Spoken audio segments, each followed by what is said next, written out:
আহ, আজি আমি এইটো আমাক আমকাচি ভিলেজত আহিছোঁ। এই আমকাচি ভিলেজটো হ'ল উমপানাই ব্লক PSC আণ্ডাৰত এটা ভিলেজ হয়। আৰু আমি আহিছোঁ ইউনিচেফ আৰু voluntary health association of India জইণ্টলি এটা প্ৰগ্ৰাম লঞ্চ কৰিছে COVID-19 ওপৰত, risk communication and community engagement বুলি।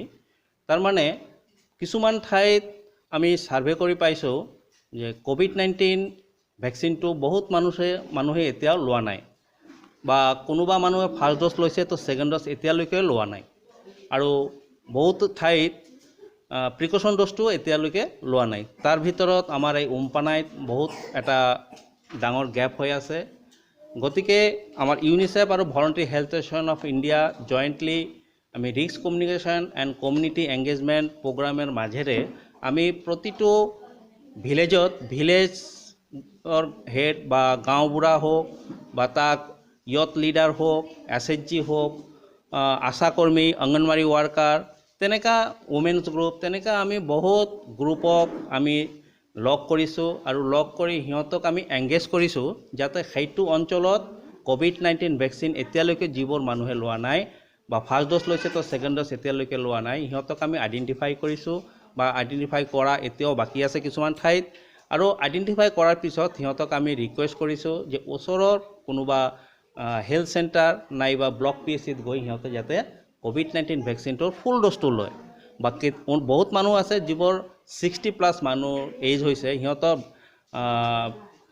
বুষ্টাৰ ড'জটো ল'ব লাগে, সেইটো সিহঁতে বুষ্টাৰ ড'জটো সিহঁতে এতিয়ালৈকে লোৱা নাই। কিছুমান ঠাইত মিছকমিউনিকেশ্যন আছে বা আমি যিটো ক'ব পাৰি যে কিছুমান ঠাইত এটা মিছা এটা বাতৰি ওলাইছে যে COVID-19 ভেকচিনটো ল'লে সিহঁতৰ আয়ুটো কমি যায় বা কিবা কিবি হয়। এইটো এটা ভুৱা বাতৰি ওলাইছে, এইটো হোৱাটছআপতো ওলাইছিল। কিন্তু বহুত মানুহে এতিয়া আমি এৱাৰনেছ কৰাৰ পিছত আগুৱাই আহিছে ফাৰ্ষ্ট ড'জ লোৱাৰ কাৰণে, বা যিবোৰ ফাৰ্ষ্ট ড'জ লৈছে তো ছেকেণ্ড ড'জ লোৱা নাই, সিহঁতে আগুৱাই আহিছে ছেকেণ্ড ড'জটো লোৱাৰ কাৰণে। আৰু প্ৰিকশ্যন ড'জটো এতিয়া বহু মানুহে শাৰী পাতি ল'বলৈ আগবাঢ়ি আছে।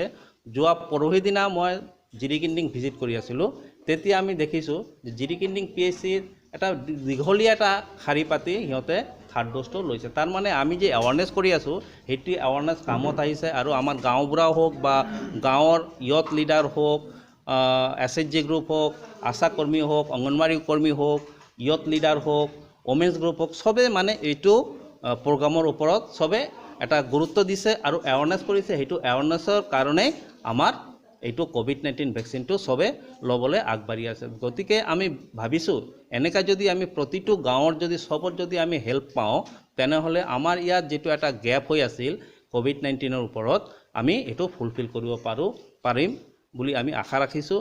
আৰু আগন্তুক দিনত আমি ভাবিছোঁ যে ইয়াত যিটো এটা গেপ হৈছে সেই গেপটো আমি 100% কৰিবলৈ আমি চেষ্টা কৰিম। আৰু এইটো কাৰণে আমাৰ ইয়াৰ লোকাল গাঁওবুঢ়া হওক বা ইয়থ লিডাৰ হওক, পলিটিকেল লিডাৰ হওক, চবৰ কিন্তু যোগদানটো অতি আৱশ্যক বুলি আমি ভাবিছোঁ। ছেকেণ্ড ড'জ লোৱাৰ আগত আছিল 9 মাহ পিছত ল'ব লাগে, এতিয়া 6 মাহ কৰিছে গভৰ্ণমেণ্ট অফ ইণ্ডিয়াই। আৰু এই প্ৰিকশ্যন ড'জটো 18+ৰ এতিয়াওতো সিহঁতৰ 6 মাহ বা হোৱা নাই। তো যিবোৰ মানুহে 18+ত যিবোৰ মানুহৰ 6 মাহ হৈ গৈছে সিহঁতে ল'বলৈ পাৰিব। অংগনৱাড়ী কৰ্মী আৰু বিভিন্ন মেডিকেল টিমৰ আশা কৰ্মীহঁতে গাঁও চুকে কোণে যোৱা সময়ত বিভিন্ন সমস্যাৰ সন্মুখীন হয়। এইটোৰ ওপৰত আপুনি কি ক'ব? সন্মুখীন হয়, আমি গম পাইছোঁ। আমি মেক্সিমাম ঠাইতে গম পাইছোঁ যে ভেকচিনটো ল'লে কিবা কিবি হয়, আমি নলওঁ, ল'লে কি হ'ব, তেনেকুৱা বহুতে কৈছে। কিন্তু আমাৰ মানুহবোৰো কিন্তু সিহঁতক বুজাবলৈ চেষ্টা কৰি আছে যে এইটো ল'ব লাগে। চাওক, এইটো ভেকচিনটো অকল আমাৰ অসমত নহয়, আমাৰ অকল উমপানাইত নহয় বা অকল ভাৰতবৰ্ষত নহয়, গোটেই ইণ্ডিয়াত, গোটেই পৃথিৱীত কিন্তু এই ভেকচিনটো চলি আছে। আৰু এই গোটেই ৱৰ্ল্ডত যেতিয়া চলি আছে, এটা ভাইলৰ পৰাই এতিয়া ধৰক 10জন মানুহে দিছে। 10জন মানুহৰ ভিতৰত এজন মানুহৰ কিবা কাৰণত মূৰ বিষাব পাৰে, বডিত ৰেজিষ্টেঞ্চটো কম থাকিলে তেনেকুৱা হয়।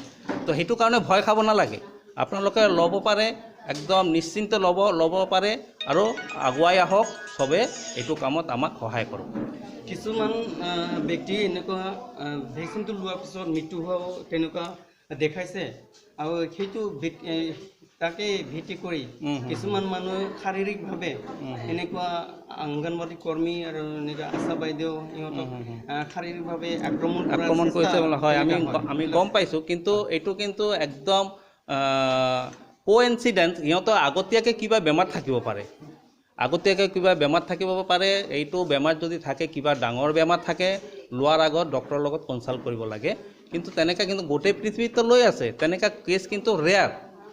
কোনোবা হয়তো কিবা বেমাৰত পৰিছে বা আপুনি কোৱা যেনেকা মৃত্যু, কিন্তু আমি কিন্তু তেনেকা আমি বিশ্বাস নকৰোঁ। কাৰণ এটা ভাইৰাছৰ পৰা 10জন মানুহক দিয়ে, তো 10জন মানুহতো মৃত্যু হোৱা নাই।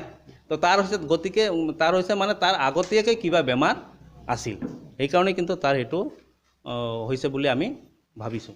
কিন্তু কিছুমানে ভালকৈ চিকিৎসাটো চাই ল'ব লাগে কি বেমাৰ আছে কৰা নাই, এইটোতো প্ৰায় সময় চোৱা নহয় না। একচুৱেলি আগতেও তেনেকৈ কৰিছিল, আগত টেষ্টিংটো কৰা হয় তাৰ COVID-19 বেমাৰটো আছে না নাই।